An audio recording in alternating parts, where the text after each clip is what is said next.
நடந்த மாநாட்டில் வந்துட்டு தமிழக மக்கள் அன்போடு அப்பான்னு அலைங்கன்னு சொல்லி சொன்ன விஷயத்த வந்து அங்கிள் அப்படின்னு அலைங்கன்ற மாதிரி விஜய் பேசியிருக்காரு. அதை எப்படி பார்க்குறீங்க? ஒரு மாமா முறை கொண்டாடுறாருன்னா அவர் கொண்டாடிட்டு போறாரு. அது அவர் விருப்பப்படுறத சொல்றாரு. ஒரே இதான் அது எல்லாரும் சொல்லணுன்றது இல்லை.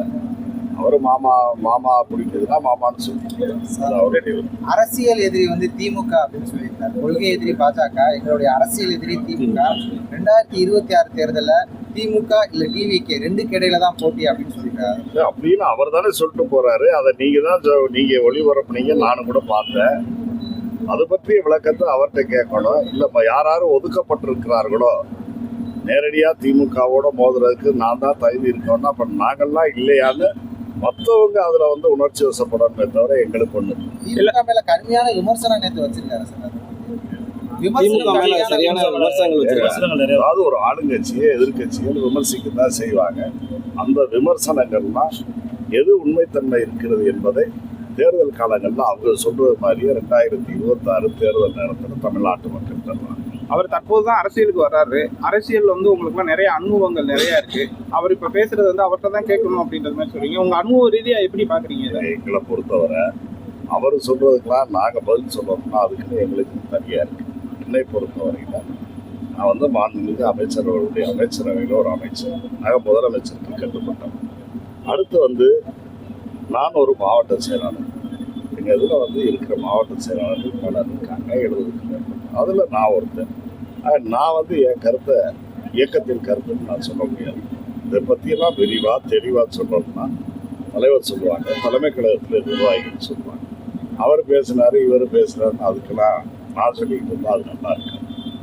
நீங்களே சொல்கிறீங்க அவர் நேற்று தான் கட்சி ஆரம்பித்தார், இன்னும் கூட உதயகுமார் பேசுகிறதான் கேள்விப்பட்டேன், 1.5 வருஷம் கை குழந்தையா இருக்குது அப்படின்னு சொல்கிறாரு. இதெல்லாம் அவங்க பேசிக்கிறட்டு எங்களை அந்த இதில் இருக்கு. திமுகவோட போட்டி வந்து விஜய் வந்து பெரிய இது இல்லை, போட்டி போடுறவங்க யார் வந்தாலும் சந்திக்க தானே ஆகணும். நாங்கள் சொல்கிறோம் தொடர்ந்து 2026 திமுக ஆட்சி தான் வரும், கூட்டணி தான் ஜெயிக்க.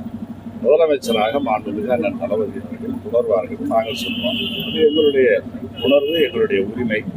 அதற்காக நாங்கள் உழைக்கிறோம். அதை வந்து ஏற்றுக்கிறாங்க அவங்களுடைய விருப்பம். அவங்களும் அந்த நம்பிக்கையோட வர்றாங்கன்னா வந்து பார்க்கணும். இதை நிர்ணயிக்கிற இடம் தான் தேர்தல் களம். அதுக்கான போட்டி 26 நடக்கும். இந்த 2026 கூட்டணி தேர்தல் நெருங்கிட்டு வந்துட்டு இருக்கு. எங்க கூட்டணி இருக்குது, எங்க தலைவர் அதெல்லாம் பார்த்துக்கிறாங்க. அதான் சொல்லிட்டேன். நான் வந்து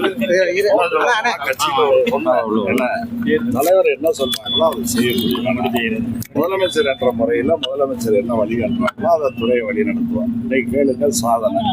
இன்னைக்கு அமித்ஷா அவர்கள் உள்துறை அமைச்சராக இருக்கிறவர்.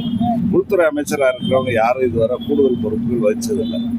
ஆனால் அவர் மாண்புமிகு மத்திய உள்துறை அமைச்சர், கூட்டுறவுத்துறையினுடைய அமைச்சராகவும் இருக்கிறாரு. அப்படின்னாக்க அவருக்கு இந்த துறையில் ஒரு ஆர்வம். ஏன்னா அவருடைய தொடக்க அரசியலை வந்து கூட்டுறவுல இருந்தால் தொடங்கியிருக்காரு. அதனால வேளாண் துறையிலிருந்து கூட்டுறவை பிரித்து அவருடைய காலத்தில் தான் உருவாக்கி அதையே இன்றைக்கு அந்த துறையினுடைய அமைச்சகத்தினுடைய பொறுப்பையும் அவரே அமைச்சராக இருந்து பார்க்குறாரு. அவரே பாராட்டுறாரு. தமிழ்நாட்டில் கூட்டுறவுத்துறையினுடைய செயல்பாடு சிறப்பாக இருக்குதுன்னா மாற்றான் தோட்டத்து மல்லிகைக்கும் மனம் ஒன்றுங்கிறத அவரே ஏற்றுக்கிட்டார். எதிரியே பாராட்டு. ஆமாம், பாராட்டுறது மட்டும் இல்லை, சான்றுகள் தந்திருக்காங்க. 5 அவார்டு லாஸ்ட் இயர்லாம் கிடைச்சி.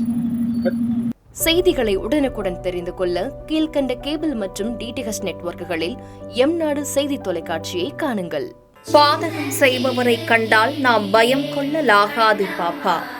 மோதி மிதித்து விடு பாப்பா, அவர் முகத்தில் உமிழ்ந்து விடு பாப்பா. அண்மை செய்திகளை உடனுக்குடன் தெரிந்து கொள்ள இணைந்திருங்கள் எம்நாடு தொலைக்காட்சியுடன்.